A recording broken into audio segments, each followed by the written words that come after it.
하나님의 말씀 에베소서 6장입니다. 6장 1절에서 4절까지 말씀 한 절씩 읽겠습니다. 제가 한 절, 우리 성도님들께서 한 절 교독하여서 읽겠습니다. 자녀들아, 주 안에서 너희 부모에게 순종하라. 이것이 옳으니라. 내 아버지와 어머니를 공경하라. 이것은 약속이 있는 첫 계명이니 이로써 내가 잘 되고 땅에서 장수하리라. 또 아비들아, 너희 자녀를 노엽게 하지 말고 오직 주의 교훈과 훈계로 양육하라. 아멘. 믿음의 가정으로 세워가는 이야기, 물론 부족하고 이렇게 좀 불완전한 것들이 있겠지만 우리 가정이 믿음의 가정으로 세워갈 수 있도록 5월의 주제를 마음으로 되새기면 좋겠습니다. 믿음의 가정으로 세워가는 이야기. 100점 만점에 우리 가정이 지금 5점일 수도 있고 50점일 수도 있고 95점일 수도 있지만 어느 가정이든 다 연약하고 부족하여 세워져 갈 이야기가 있습니다. 무너져 내린 부분에도 하나님께서 은혜를 주시고 기적을 주시고 응답을 주실 줄 믿습니다. 반드시 잘 되게 하실 줄 믿습니다. 믿음의 가정으로 하나님이 세워가시는 것입니다. 오늘 말씀의 제목을 읽어보겠습니다. 부모에게 순종하라. 부모에게 순종하라. 먼저 이 부모에게 순종하라 이 글귀를 볼 때 부모로부터 이렇게 상처를 받거나 학대를 받거나 폭행을 당하거나 방임을 당하거나 모욕을 받은 괴로운 자녀라면 이게 좀 힘들 수 있습니다. 너무하다. 하나님 말씀까지 왜 나한테 이렇게 괴로움을 주나. 나는 부모에게로부터 괴로움을 받았는데 어떻게 이런 부모에게 순종하라는 요구, 너무 험난해 보이고 힘겨워 보일 수도 있습니다. 아무리 자녀를 기르고 먹이고 아끼고 사랑하였다고 해도 이 정서적으로나 인격적인 면에서 부모로부터 사랑과 정성의 교류를 하지 못한 자녀들은 이 불합리한 요구로 들릴 수 있어요. 이게 불편하거나 듣기 싫은 그런 거절하고 싶은 말씀일 수 있습니다. 근데 여러분, 성경 전체에서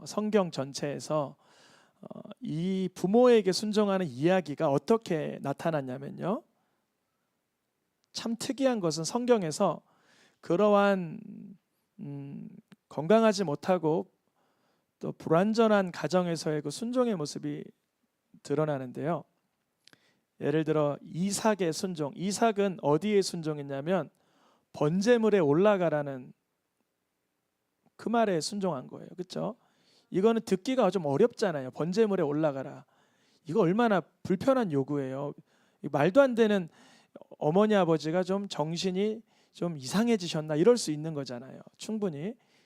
야곱의 순종. 야곱은 어디에 순종했냐면 리브가의 편애 속에서 거짓 장자권을 쟁취하라는 이 말에 순종했어요. 이거 이상한 순종이죠. 이 사기치는 거잖아요. 요셉의 순종. 요셉은 너무나 관계하기 불편한 형들에게 떡 갖다 주라 그러는 거예요. 그 때문에 인신매매 현장이 됐죠. 자기가 팔리는 현장이 됐어요. 이 잠깐만 지금 봐도 이삭의 순종도 이상해. 요셉의 순종도 이상해. 야곱의 순종도 이상해. 다 부모가 요구하는 것들은 이상한 걸 요구해요. 여기 어느 거 하나가 여러분 나는 번제물에 올라가겠습니다. 나는 거짓 장자권 쟁취하겠습니다. 나는 나랑 의가 안 맞는 형제들에게 팔리어 갈지언정 순종하겠습니다. 그럴 분 어디 있어요? 여기 없죠. 힘들죠. 좀 더 나아가면 사무엘도 어머니에게 한나에게 순종하는데 그 떼자마자 어디에게 가요? 엘리 제사장에게 가야 되는 뭐 어리지만 뭐 순종할 것도 없겠지만 그 아이는 그냥 기계적으로 갔겠지만 그래도 그 사람들에게 존경받지 못하는 엘리 제사장에게 가서 배워야 되고, 다윗의 순종. 아버지가 이새인데 이새는 다윗을 아들 취급도 안 했어요. 아들 여기 있어요. 그러니까 우리 여기 7 아들 다고 양치러 가네 있는데 걔는 아들도 아니에요. 이런 느낌이었단 말이죠. 솔로몬의 순종. 솔로몬은 아버지가 다윗이지만 다윗과 밧세바의 만남을 우리는 잘 알고 있죠. 불의하고 불법한 만남이었어요. 그러니까 성경에 어떤 자녀들이 나는 내 부모에게 순종할 수 있다 하는 자녀들은 없어요. 대부분 자녀들이 아주 불쾌하거나 말도 안 되는 상황 속에서 순종의 상황이 이루어집니다. 우리는 이런 질문을 하게 돼요.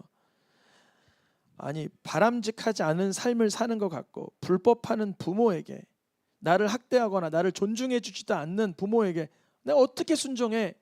이러한 우리의 자녀 편에선 그런 항변이 나올 수 있어요.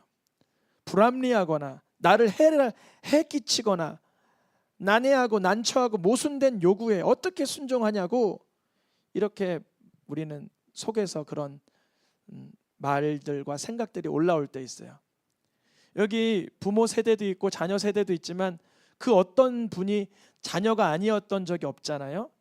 그런 생각을 다 한 번씩은 이게 스쳐 지나갔을 거예요. 부모님이 옳은 요구를 하고 쉬운 요구를 하고 당연한 요구를 하면 듣겠지만, 어려운 난해하고 까다로운 요구를 하면 그거는 어떻게 순종하냐, 이렇게 반문이 생겨요. 일상적인 요구라면 할 수 있겠지만 난처한 요구를 자꾸 하시면 이게 듣기 힘들다는 거죠. 여러분, 근데 성경에서는 순종을 말할 때 부모에게 순종하라는 말 외에 어떤 말이 있냐면요, 육체의 상전에게 순종하라, 통치자에게 순종하라, 인도하는 자들에게 순종하라, 인간의 모든 제도에 순종하라, 장로들에게 순종하라, 주인에게 순종하라, 권세에게 순종하라. 성경에는 순종하라는 말이 참 자주 나오죠. 그러니까요, 일단 이렇게 확대 해석해야 돼요. 하나님은 부모에게 순종하는 것 약속 있는 첫 계명이라 아주 중요한데요, 그 순종에 대한 가치를 세상 전반적으로 크게 가지고 계시는 거예요. 하나님은 순종이라는 개념은 우리는 부모의 말 어디에 순종하는가 안 하는가 그 작은 사안으로 다루고 싶지만, 하나님은 순종이라는 이 열매를 전 인격적으로, 전 우주적으로, 전 인생적으로 이루어내기를 원하세요.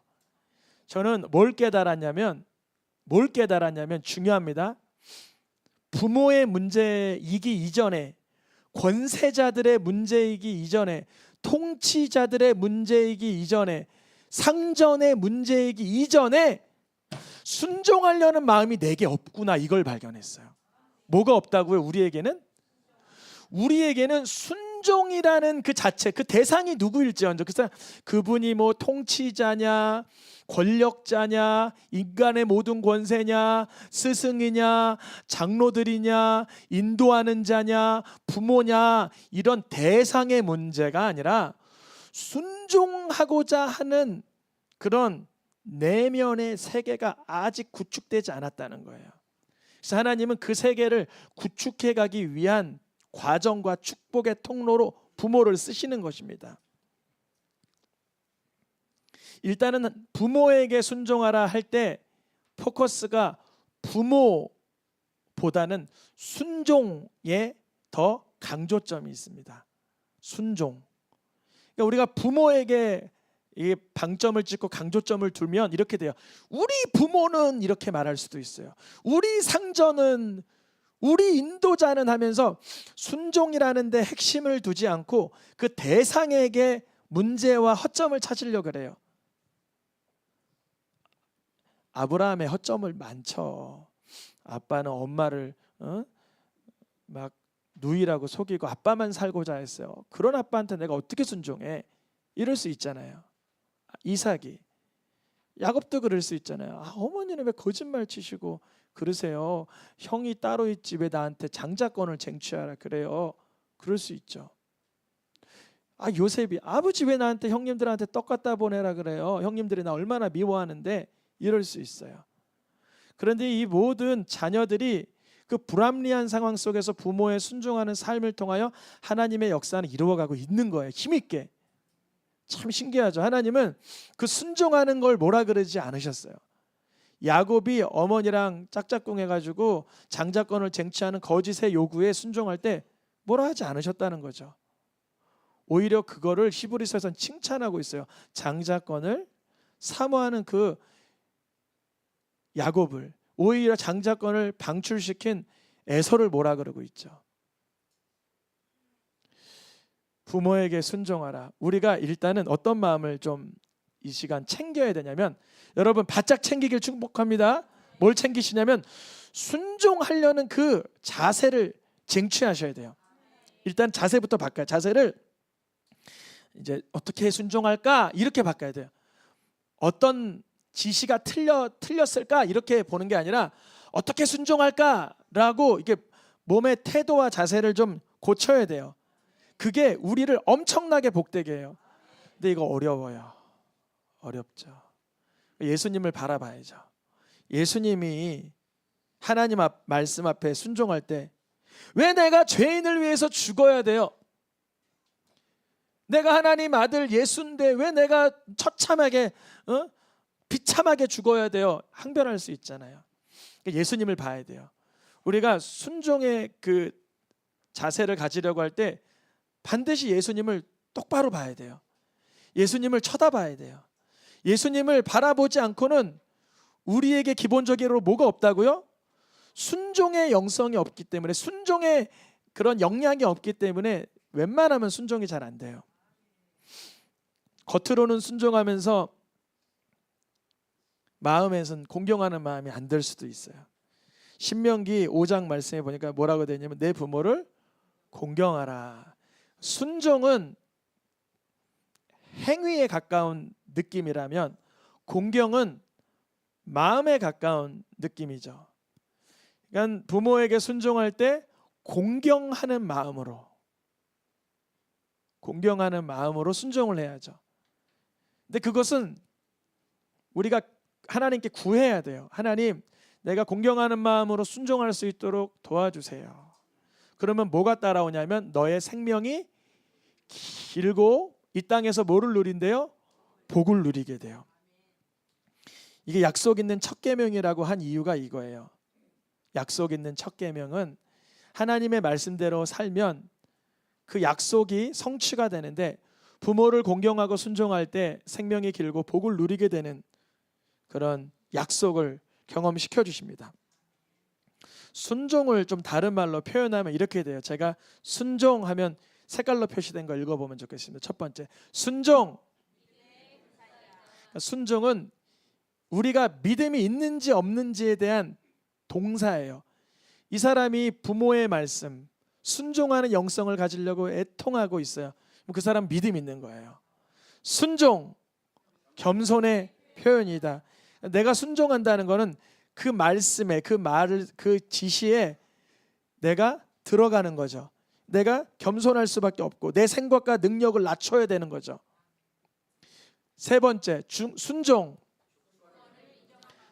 내가 이거 순종하면 이렇게 될 텐데, 일이 이렇게 될 텐데, 내 생각은 이렇게 되는데 하면서 고민하겠지만, 순종하는 사람은 하나님의 그 절대 주권을 인정하는 거예요. 내가 순종해도 그 위에 하나님이 일하신다는 걸 인정하는 거예요. 이게 참 굉장한 믿음이죠. 다시 한번 읽어볼까요? 순종, 주권을 인정합니다. 그 야곱이 리브가 말에 순종하고, 이삭이 아브라함 말에 순종하고, 요셉이 야곱에 순종하고 해서 하나님의 그 주권적인 경영하심이 흐트러졌습니까? 전혀 안 흐트러졌죠. 그러니까 우리는 부모의 말씀에 또 하나님이 순종하라 하신 요구에 그리할 수 있도록 기도하는 게 앞서야지, 일이 삐뚤어지겠다, 잘못되겠다, 이게 좀 꼬이겠다 할 거가 없는 게 주님이 주권적으로 경영하고 계시기 때문이에요. 순종, 노란 글씨 읽어보겠습니다. 충성의 또 다른 표현이다. 충성. 내가 충성하게, 하나님 앞에 충성하겠다 하면 그 주님이 세우신 질서와 부모의 권위와 그것에 순종하는 것이죠. 마지막 읽어보겠습니다. 순종. 우리가 무엇에 순종하든지 그 순종하는 것에 따라 내 정체성이 발견되는 거예요. 총을 들고 앞으로 그러면 어떤 사람이 총을 딱 들어요. 그러면 그 사람의 부하라는 거죠. 총을 들고 앞으로. 근데 상대편 쫄병이 총을 들고 앞으로 나와. 뭐 이 사람은 자기 상관의 명령을 받는 게 아니라 상대편의 스파이였던 거예요. 즉 순종, 내가 어디에 순종하느냐에 따라 내 정체성이 발견돼요. 내가 아무리 세속적으로 살고 싶고 쾌락적으로 살고 싶고 내 노하우로 살고 싶고 나의 의지로 살고 싶어도 하나님의 말씀이 이러하다면, 부모님이 이러한 지시를 요구를 할 땐 하나님께서 부모님에게 순종하라 하셨지, 맞아, 순종해야지, 내 정체성 알게 되는 열매입니다. 에베소서와 골로새서 말씀에 이렇게 써 있죠. 부모에게 순종하라 이렇게 되어 있는데 한쪽에서는 주 안에서, 한쪽에서는 모든 일에 이렇게 기록되어 있어서 간혹 에베소서 6장을 협소하게 편협하게 해석하려는 분들이 있어요. 근데 그렇게 해석하면 안 되고, 주 안에서 부모에게 순종하라는 뜻은 뭐냐면 예수님이 주 되시는 믿음 안에서 순종하라는 거예요. 예수님이 주님 되신 믿음 안에. 그러니까 부모에게 순종할 때 억척스럽고 괴롭고 힘들 때 있죠. 그때 어떻게 하면 돼요? 주 안에서. 예수님이 나의 구주가 되셨습니다. 예수님이 나의 구세주가 되셨습니다. 예수님이 나를 건지고 계십니다 라는 그 주 안에서 순종하면 순종할 수 있는 거뜬한 용기와 믿음과 기쁨을 주신다는 거죠. 야, 이거 모든 일에 순종하지만 주 안에서 순종하라는 것은, 그러니까 교리적인 거 순종하라, 주 안에서 순종하라는 것은 교회와 예배 속에서 순종하라, 뭐 이렇게 이거를 편협하게 이걸 아주 소극적으로 해석하려는 발동이 일어나지만 이것은 예수님을 믿는 믿음 안에서 순종하라는 거예요. 순종을 하더라도 될 대로 되겠지가 아니라 순종할 때 하나님이 일하시겠지, 하나님이 역사하시겠지 하는 믿음 안에서 순종하라는 것입니다. 성경에서 보면 신명기 21장 말씀에 순종하지 아니하면 21장 28절 이후를 보면 뭐라고 되냐면 돌로 쳐 죽여라 이렇게 되어 있어요. 성경에. 아, 얼마나 끔찍해요. 옛날에는 뭐 그랬나 봐요. 이 신명기 이 모세 시대 때 순종하지 아니하고 꾸지람하고 징계에도 순종하지 아니하면 어떻게 하라 그랬다고요? 돌로 쳐 죽이라. 근데 돌로 쳐 죽일 때 어떻게 쳐 죽여야 되냐면 부모가 끌고 나와서 이 자식은 완악하고 패역하여 말을 듣지 않고 방탕하고 술에 잠긴 자다 이렇게 해야 돼. 누가? 그럼 어떤 부모가 자식을 그렇게 하냐고요. 돌에 맞아 죽으라고. 순종할 수 있도록 교훈을 하겠죠. 그러니까 이토록 하나님은 순종에 관하여 그 생명과 바꿀 정도로 다루고 계시는 거예요. 그런데 부모가 순종하지 않는 자녀 앞에 행해야 될 게 있어요. 신명기 21장 18절 앞부분에는 뭐가 나오냐면, 본문엔 준비되지 않았지만 부모는 공정해야 된다 이렇게 기록되어 있어요. 뭐 해야 된다? 공정해야 된다. 나는 공정한 부모다. 아유, 야곱부터 공정하지 못해서 형님들이 얼마나 혈안이 되었었어요. 또 부모는 객관적이어야 된다. 얼마나 우리가 감정이나 주관에 흔들려요 부모로. 부모는 질서가 있어야 된다. 부모는 분별할 수 있어야 된다. 이런 말씀이 앞에 적어 있어요.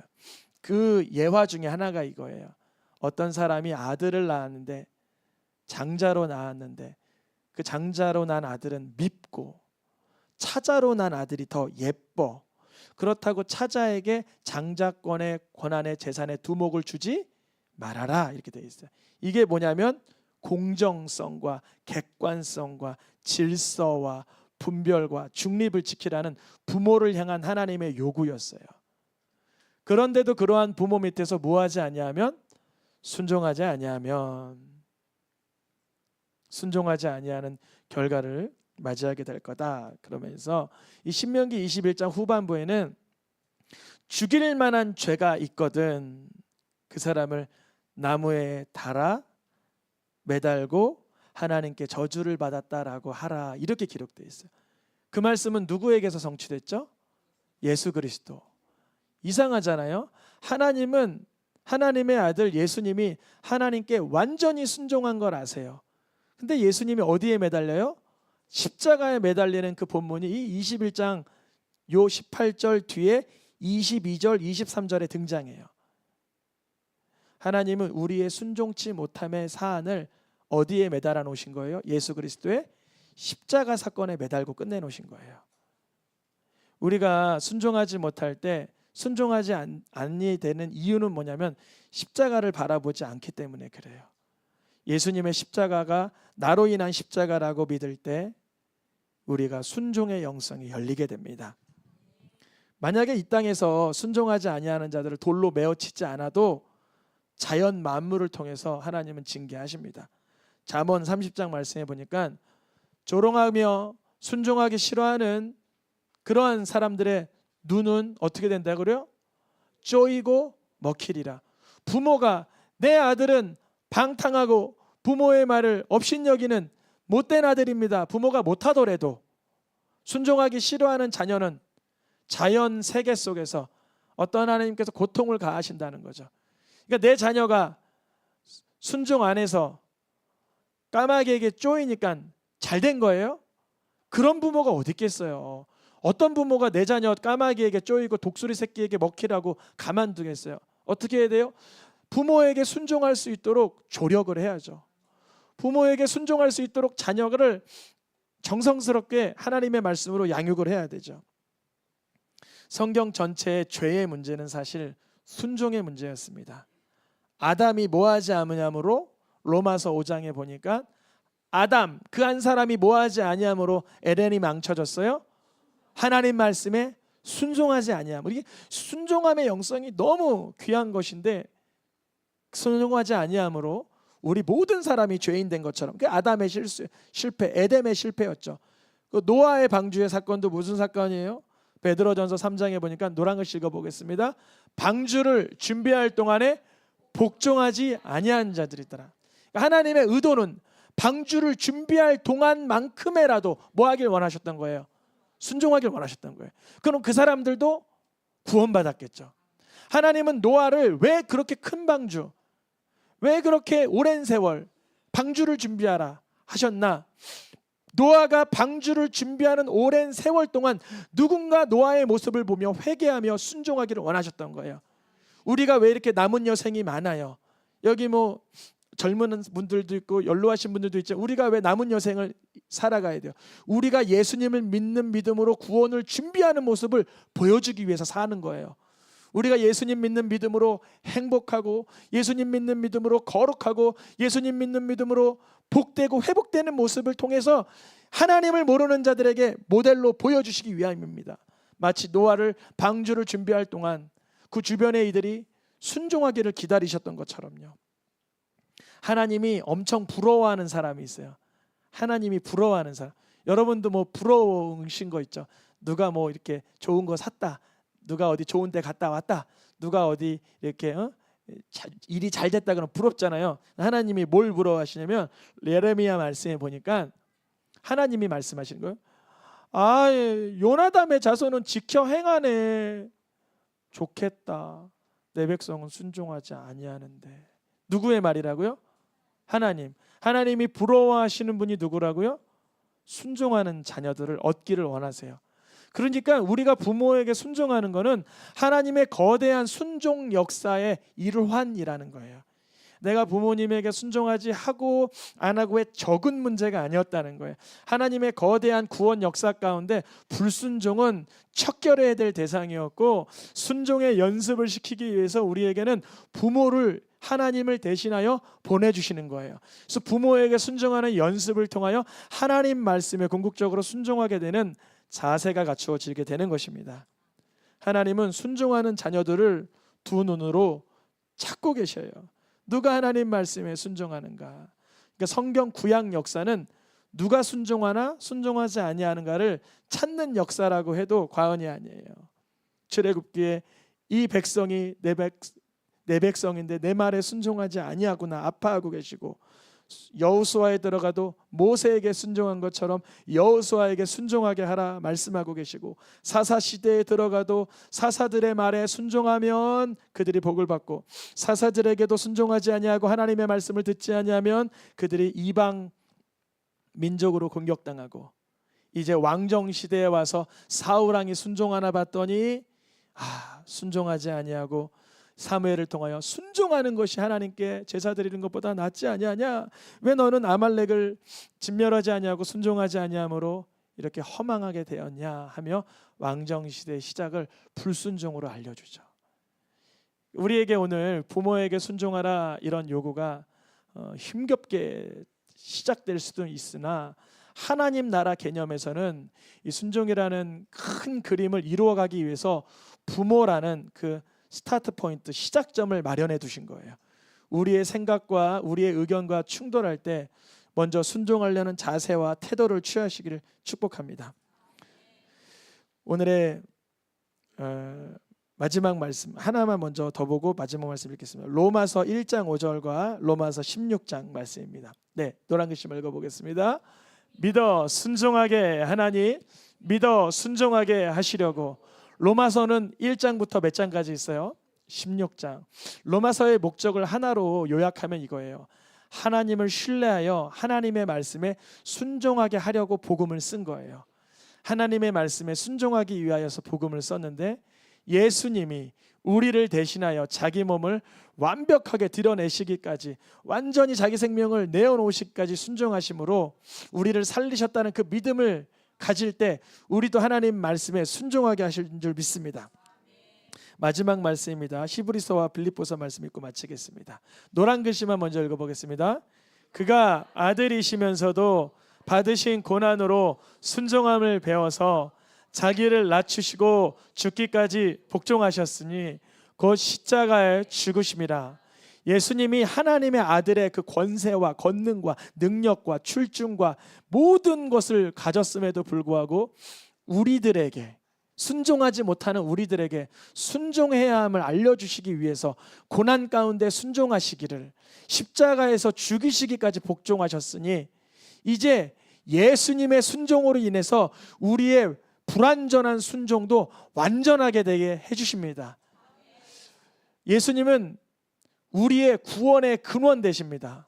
근데 여기에 또 힘겹게도 이렇게 돼 있죠. 자기를 믿는 자에게 구원이 되신다고 써 있어요? 아니죠. 자기에게 뭐 하는 자에게? 순종하는. 아니, 내가 그동안 믿었던 믿음과 다르네? 아니, 나는 예수 믿으면 구원이 되는 줄 알았는데 예수님에게 순종해야지 구원이 돼? 맞습니다. 예수님에게 믿는 믿음과 예수님을 순종하는 것은 동의어입니다. 예수님을 믿는다는 건 뭐냐? 나를 위해서 그분이 자기 생명을 다 버리셨다는 걸 믿는 거예요. 자기 생명을 나를 위해서 버리신 그분에게 순종하기가 제일 쉬운 거죠. 세상에서 제일 쉬운 순종이 뭐냐? 그러면 예수님께 순종하는 거예요. 왜냐? 그 예수님은 나를 위해서 자기 생명까지 내어놓으셨으니까. 그 예수님을 믿는다는 것은 뭐냐? 그분이 나를 위해서 자기 생명을 버리셨기 때문에 내가 그분에게 당연히 순종해야 된다는 믿음이 생기는 거예요.